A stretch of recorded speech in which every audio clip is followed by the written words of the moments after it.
to the Insomniac Show with Nicolette and Brian.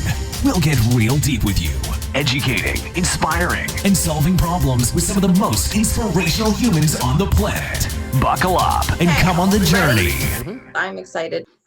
All right, guys. I'm Nicolette, and today Brian and I are here with business turnaround consultant Stephen Kuhn, and he is going to talk to us a little bit about his journey to consulting, but also branding and some other interesting things he works on. So thank you so much for joining us today, Stephen. We appreciate your time. Thank you for having me. I'm honored to be here. So, I would love for you to kick us off by telling us a little bit about your journey from, decorated Army combat vet to branding. How does that happen? That's really intriguing to me. Yeah, well, we're all our own brand, right? And I think that most people don't realize that when I was walking out of the Army base with my uniform on, and that's a brand, right? That's the United States Army brand. And so how do I differentiate myself from all the other Army branders, right? And so I think that was when it all started. Like, how can I be different? And I'll give you an example. So I was asked in Germany when I was living there, they were doing a casting call for soldiers. And everyone, they said, please show up in your green uniform, your dress uniform. Well, I was like, okay, if I go there and there's 20 guys there and we all look the same, how are they going to choose somebody? Right. So I choose the blue uniform, which is the dress uniform, like the very high-end dress uniform. I showed up, they didn't even look at the other guys. Right? They're like, oh, because it's like, it's a cavalry, light blue pants, yellow stripe down the side, dark blue jacket, big stripes on the sleeve. And the other ones are just green with awards. So making yourself stand out within the same category, as an example, was how I guess that's how I first learned it, when I was like, okay, you got to be different. I'm a soldier, just like, 29 million other veterans right now. How do I put myself apart from 29 other million veterans? Well, we started the HAVE movement, Humble Alpha Veteran Empowerment. Humble Alpha is named after the book that we wrote, Unleash Your Humble Alpha, which is now a college course, by the way. Forbes Business School picked it up for their MBA program. University of Colorado picked it up. And there's a few other universities as well that are picking up for credit hours. And so this is how I'm differentiating myself again in the veteran space, for instance, with 29 million other veterans. And so it's always a how can I pivot within the space that I'm in, within the niche that I'm in? And it was always interested me. How can I stick out? And of course, as an American living in Europe, this is my 9th country. It's not that difficult to stick out, but within the consulting space, it is. And through the years, I worked for people like Mick Jagger, Olivia Newton-John, Andrea Bocelli, European Parliament, German Parliament. Worked with some royals, actually a lot of royals. And it was always because of the attitude that I had, that never stop, consistency, creating momentum and just keeping that momentum going no matter what. Imperfect action. It's about taking imperfect action constantly. And the same thing goes for branding. Everyone knows, you got to find your avatar and what problem do they have, and all that kind of stuff. I mean, everyone knows that. Then there's the branding language, which most people forget, right? Mission, vision, value proposition, all that kind of stuff. And if you ask, I've consulted companies, it's incredible. Companies making $500 million a year. And I look at their branding language and I'm like, who are you guys? Who are you? They're taking their identity from the product and not from their own vision. Right. Right. So I literally worked with companies and changed their entire branding language that were already doing 500 million a year. So it isn't just an entrepreneur issue. It's all the way up, So do you think when companies are basing themselves on their product, they just really 99% of the time they're becoming just a me too? Yep, exactly. Like they're just a mimic. Like you talked about the soldiers, they're just that same person in green. Yep. Exactly, because okay, you have a product. It's a great product, but am I going to be attached to the product, or would you want me to attach to you and your mission? And can I see the story behind what your product does? There's plenty of products out there that do have a mission and that do have a vision, and that people align with that vision. Even if the product isn't the best on the market, they're going to get the bigger market share because there's emotions involved with the product. Right. I have a question. I was going to actually ask this at the end, but you bring it up now. All right.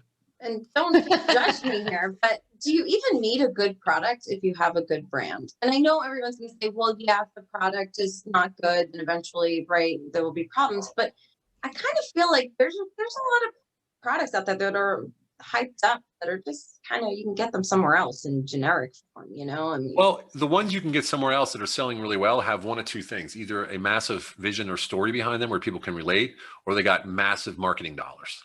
Right. I took on a client back in 2016 called Laybag. And it was one of those, it was like a little pouch like this. You unrolled it and you waved it through the air and filled it with air. And it was like a banana Right. thing. Yep. We were the first ones on the market, right? And this product was, it cost us like $8 to produce. We were selling it for 74, right? And we crushed it. We did 30 million in 6 months, right? But the product was nothing special. It was because they had the money, $150,000 a week just in Facebook ads. You know, and we just did it that way. The way we created the brand was the way we did the video. So our brand was proactive. So instead of waiting for, if we saw on Facebook where people were complaining about something, we'd immediately make a video that would address that problem without mentioning that someone mentioned that problem. So when we saw a trend, immediately release a video, and we did it with our iPhones. Right. So we did all of our ads with iPhones. We did everything with iPhone. We tried first professional $20,000 videos and all this kind of stuff. Yeah. But we literally did. I mean, it was the election time. It was Hillary Clinton, Obama, and Trump were the three. So Obama was in office, and then Hillary and Trump were running. And I got rubber masks, and they were running around with the product, and just ridiculous stuff. Anything to get it. We actually did this one. We had a second product where we did 5 million in 5 months, and that was called Trust Bag. Actually, it was 15 million. Sorry, Trust Bag. And it was a square bag like this with cut, slash, and stab resistant material, like a little rucksack bag. And I just, as a joke, I hung it on a tree and shot it with a blank pistol, like just shot at it, and just put the video on Facebook. And that thing got 5 million views on Lad Bible. And you can go into YouTube right now still, and there'll be videos on YouTube about they lied, it's not bulletproof. Well, we never said it was. I just showed it. So, there's games you can play to sell products. It doesn't mean the product's good, but if you have the money, you can sell it. It just depends where you're headed. Me personally, I think all about legacy. Everything I do is legacy. This book is legacy. It's going it's in the universities now. It's in many hands. People, well-known people have read the book and are just astonished at the steps that you can take after you read the book. So that's interesting. You talk about legacy, right? Because there's a huge difference in between, and we talk about this all the time when we do. There's a huge difference in between companies that are just trying to make a dollar or churn a dollar, and companies that are actually trying to build something bigger, better, greater, and change things in the world. So how is it that, and you mentioned sort of like, okay, now you're just trying to make some money, right? You're churning ads. Now, how do you build a brand that becomes a legacy? Well, it all starts with your mission and your vision. So in the book, we go into identity, purpose, and certainty, right? So first of all, you as the business owner, what's your true identity? A lot of people take their identity and their power from a position or a title. So I'm the CEO of, or I'm, this, that, or the other. And once you find out what your true identity is, then your purpose is more aligned. If you'll crystallize your purpose, will be more aligned. And what that does is once your purpose is aligned, that will amplify your true identity. And that's where the personality comes in. That's where the connection comes in, right? And once you have this, you do the same thing with your team. Each person is aligned. Who are they really? What are their missions and their visions and their purpose? And can they align with the company purpose? So you have this group of people in a company that are headed in one direction with the same vision, which is aligned with their own personal vision that is unstoppable. That's the basis of what we call the culture, right? And culture follows action.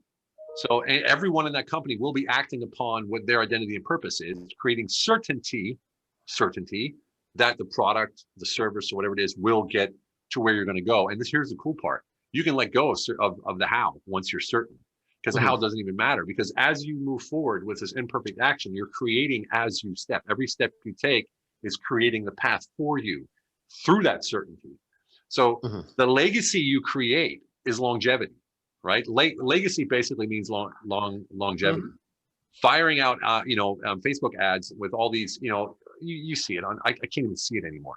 Just everything's the newest whatever. And now you don't need a website anymore, just one page. And, there's like every month there's something different, but they're there and gone. There's very few that stick around. You have the, ClickFunnels or Kajabi and those things like that. They're platforms where people can use. So you have people selling a platform where all kinds of people can come in. So that's not really a niche market. But when you have a product or a service that's niche, then you have the opportunity to make an impact and real different and create longevity, which then is your legacy. I mean, for me, I don't see any reason why I wouldn't do that. Of course, everyone says, oh, I need to pay my bills. I need to make money. Sure, right. I get it. But what happens when that, like our product, we did, that 30 million and it was gone after that. It literally dropped off the face of the earth because of all the copies. It ended. The company actually went bankrupt, believe it or not. Right. Yeah. Right. Just died just like that. Because there was nothing behind it. It's just marketing dollars. Right. Mm-hmm. And someone's probably sitting there going, well, I'm good with 30 million, but Yeah, they don't realize it probably costs 20 million to make the 30 million, or maybe even more, right? Or it costs more. Yeah, it costs more. Yeah. Yeah. I got it. So Yeah. let me ask you then, of all these people that you've worked with, some, pretty influential people, have you seen a common theme among them in terms of, I'm assuming that you're working with them on their, kind of, was it branding or was it like quality of life? Because I know you do some work there. Yeah, it was more the business turnaround management, business management. Yeah. And which has to do with brand, which has to do with messaging, which has to do, it has to do with all that stuff. But I was there to make more money, sign new contracts, negotiate new contracts, things like that. Yeah, Mick Jagger, I was his bodyguard. I'm not going to lie.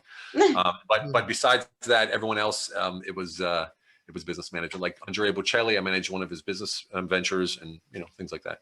But do you see any common themes among these people in terms of what's lacking, what they need to do? Is there a common theme? No, I see a common theme of what the successful ones do. Okay. Is they stay who they are and they delegate everything else that takes away from that. Mm-hmm. So they'll bring on professionals to do the professional stuff. They'll bring on a professional consultant.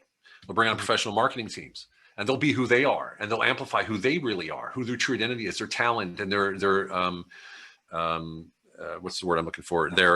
What they're giving back to society, or what their impact is in society, right? Their contribution that they're giving. That's what they focus on. If it doesn't matter who it was that I was working with that's successful, even politicians, believe it or not, they're focusing on that one thing. Who am I as a politician? That's what I do. Everything else, I'm delegating to someone who's better at it than I could ever be. Right. That's the one common denominator that I see for super successful people. But nowadays, everyone thinks they can do everything themselves because there's a Kajabi course or a ClickFunnels course or whatever. You can't. Right. If that was true, everyone would be famous. Everyone would be rich. It's just not possible. Get people in there that are really good at what they do and let them run with it. Right. And that's what I saw. I mean, half the time, they didn't even know what the hell I was doing. They were just happy with the bottom line, and they were happy with the team. So I ran a corporation in Europe, 87 location, nine countries, 3,500 employees, and they didn't even call me, like maybe once a month. Hey, what's going on? Because they saw the numbers, they saw the statistics, they saw we had this there's a thing that Apple uses. So every time you go to the store, you get a questionnaire. We're rate us between. We did that with our staff, and the staff was always like pumped up, at 8 or 9 out of 10. So they didn't even bother me. And that's the thing. Do what you do best and delegate the rest. Mm-hmm. What happens if you don't have the money to do that? Like, what's the solution? Cooperations, joint ventures, collaborations, man, you would be surprised how many people would work with you for a potential of an upside later. I mean, I'm working on a investment fund right now. So it's a Reg A $75 million investment fund. And it's with a company that's listed on the NASDAQ, and they agreed to set up this fund for me since I'm a veteran. It's a veteran fund, and they have the center. We're doing it for free until it actually gets funded. Right. So I'm on my 5th month right now. I have an entire team. I have a COO, a fund manager, everybody. We're all doing it for sweat equity. Why? Because the upside, it's obvious, right? So I have a Facebook group, Vetpreneur Tribe. It's 15,000 veteran entrepreneurs. We have a paid group, the Warrior Council. They've all adopted the HAVE movement, Humble Alpha Veteran Empowerment, Humble Alpha after the book, The Core Principles, and Veteran Empowerment, obviously. They've adopted this movement, and they now use it wherever they go and doing projects. So if 3 veterans get together to help another veteran, it's a HAVE mission. Right. So this whole movement, this whole thing is growing like out of control, just because of the core principles that are behind it, and they don't get paid for that. Right. So they're spreading the word, they're spreading the book, they're contributing to the cause, all because it's the right thing to do and it feels good. Now you mentioned something. You didn't really mention it, but you talked about like sometimes it's good to lead, be who you are, and sometimes it's good to sort of follow like the other person's lead, right? Because they know more about something.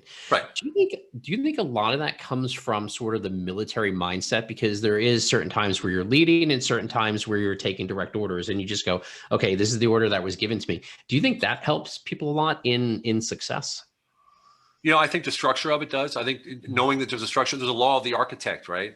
So the law of the architect dictates that there's a pole in the building that holds up a part of that building. And if that pole is moved, the building's going to fall. And we're all poles, all employees, all the team members, we're all part of that building. And without us in our right places, the building's not going to stand.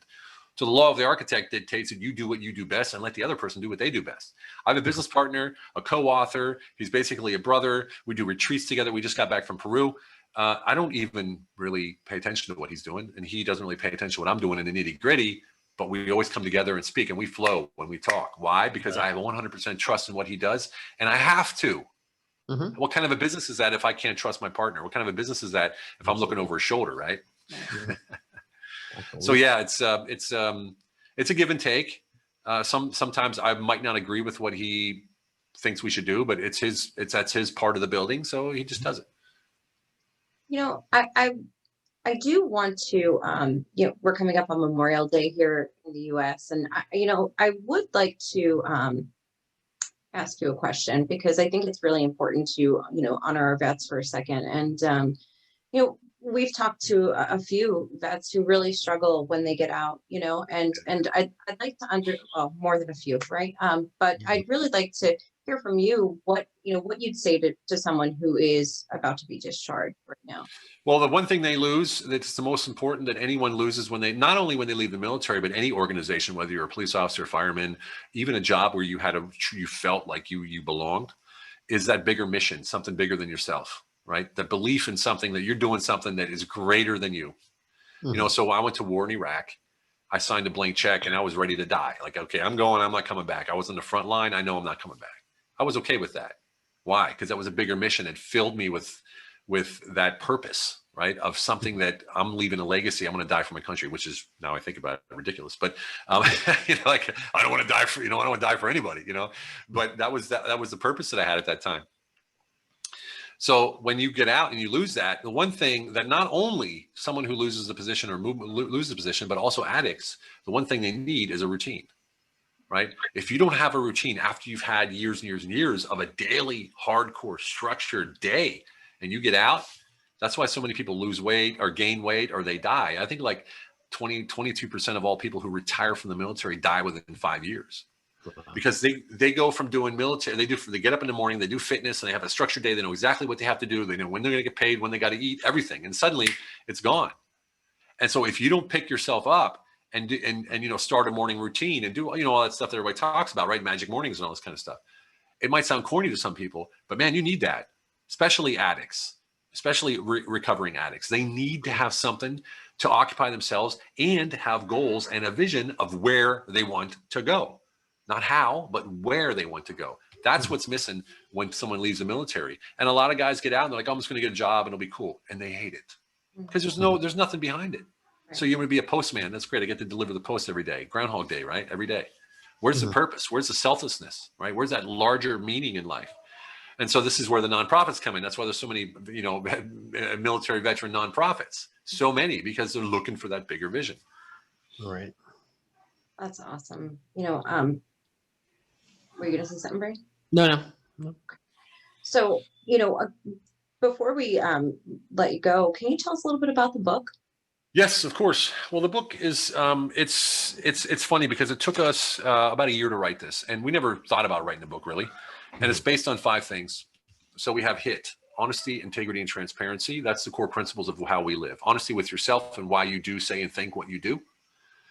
And then you have transparency, is how you step into the world with that honesty, and it's your ongoing reputation. The byproduct is integrity. Integrity allows you to be authentic, and it also allows you to dictate your market value. So you can basically get the prices you want and do basically what you want. Now the book is broken down into 5 sections. We don't do chapters, but we do sections. The first one is activate, and that's activate your true identity. Know who you are and how you interact in the world. The next one is unleash your purpose in life. Know what you do in the world that makes you feel alive. That's that purpose, right? That's that bigger thing about you. Empower is the third stage. Create space and elevate all those within your life enterprise, so all step into their own greatness. And then we have the momentum. Amplify your purpose by igniting the fire within others. With partnerships, invest in relational capital. Quality of life is the last one, because that's quality of life is about fully enjoying every moment of life, no matter the activity. And the point is that Those 5 factors are taken through 5 sections with a story, with the lesson from that story, and then the implementation steps. And here's where it got really interesting, is because when I read self-help books, right, or how-to books or whatever, the one thing that's always missing are the action steps. You're like motivated, my gosh, this is amazing. And Yes. then, now what do I do, right? So Brian says that all the time. I say that all the time. I'm like, it drives me crazy because they, even some talks, right? You watch these talks sometimes, you're like, that's great, I'm pumped up to change my life. And you're like, how do I do that? Like at the end of the day, it's exactly. Yeah. Like, so that's actually part of our mission here, Stephen. That's part of that's why we always ask for actionable things for people. Yeah. Awesome. Well, the thing about the book is we went really deep with the action steps. That's why it was immediately turned into a college course, because they're like, wow, this is, I mean, you can get our course online right now, Humble Alpha course. And you get a college certificate when you take the course. Costs you $400 right now. When the universities come out with it, it'll be like $1,200, $1,500, because it's a college credit. It's a college credit as opposed to a college certificate. Right. And that's why, because these steps are so hardcore. I mean, there's some people that take a month to do the first chapter or the first section, because it's all about, who am I really? What are the things that really move me in life? What am I about? What do I really care about? And a lot of people have never asked themselves that. So this book is literally us dissecting our lives. There's zero theory in it. It's my co-author Lane Balone and myself. He's 32, I'm 54, 2 different generations living upon the same principles. HIT, honesty, integrity, transparency. Creating space. Creating space is showing up wholly and fully for the person in front of you with no preconceived notions, no cookie cutter solutions. And you create that space around, because you're not looking at the outcome. You focus on the intention. You can't control the outcome anyway, so forget about it, right? Focus on the intention. What's the intention? Add value by solving problems. Once you do that, you come together, that the mastermind is founded, and you come up with ideas and solutions you never would have thought of otherwise. Then we have investing in relational capital. That's where you go deeper: collaborations, joint ventures, cooperations, right? We talked about that. And then we have the life enterprise. As with the business enterprise, your life enterprise, you run it like a CEO. CEO is responsible for the shareholders and stakeholders. And what do? They're responsible for profitability, right? And the health of the company. Same as you as your CEO from your life enterprise. Profitability and health of your life enterprise, of your family and all those around you. And of course, the last one again is quality of life. Enjoying the life no matter what it brings in that very moment. Just what the moment called for is what we always say. And basically that's the book. Again, it's zero theory. It's literally dissecting our lives over a year and finding out where the trends were. What did we do every time we were successful? What did we do every time we failed? And what are the ties that connected them together? And that's what happened in the book. And that's why it's just amazingly critically acclaimed. We have probably over 1,000, I don't know how many thousands of photos of people holding it up, just taking it and posting it on social media. Where can we get that book? Yeah. Amazon, Audible, Kindle. Yeah, it's all there. Audible is great.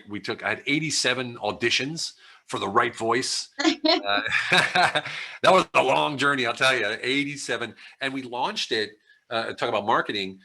We did a pre-sale with a crowdsourcing. And then we had special edition books. We had coffee table size books. We had packages for businesses. We had packs of 20 with a one-on-one with me and my partner, or speeches or whatever. And we sold a bunch of books, and we we partnered with a nonprofit. Here we go, collaboration, right? They sent our offer out to their 30,000 email list. And for every book sold, we fed 3 children, right? So all of these co-marketing and sort of collaborations led us to launching that first book. Then we came out with Kindle 3 weeks after that. 6 weeks after that, we came out with the paperback on Amazon. And 8 weeks after that, we came out with the Audible. And that was almost about an 8-month launch period. So our book was in the vision every time. So pre-sale, Kindle, paperback, Audible, and we just stretched it out over those 8 months, and it was quite successful, I can tell you. No, I'm gonna grab it on Audible. That's one of my favorite. I like Great real voice. books. The guy did a great job, and he really did a great job. I mean, the book's called Unleash Your Humble Alpha: Own Your Presence in Life and Become the Epic Leader You're Meant to Be. And that doesn't mean that kind of leader. That means you lead yourself. We are the most important first chain of command in the hierarchy of our life. We have to take care of ourselves first. We have to be aligned with our identity purpose that creates that certainty, so we can let go of the how and enjoy life every minute of the day. I like it. Thank you so much. Now, where can we learn more about you and everything else that you're working on? Yeah. You can go to humblealphabook.com. There you can download a free excerpt of the book. You can even take the first module of the college accredited course for free right there on the site. And you can contact us if you want us for anything as far as we do, like Lane and myself, we do a coaching. So we have a three-month program for leaders who are about to pivot, like we were talking about, or have pivoted. They've either exited their company or exited their business. And now they're looking like, what now? And we help them align that identity, purpose, and certainty. That's awesome. Thank you so much. We really, really appreciate your time. Thank you for the work you're doing, and thank you for your service. My absolute pleasure. Thank you so much.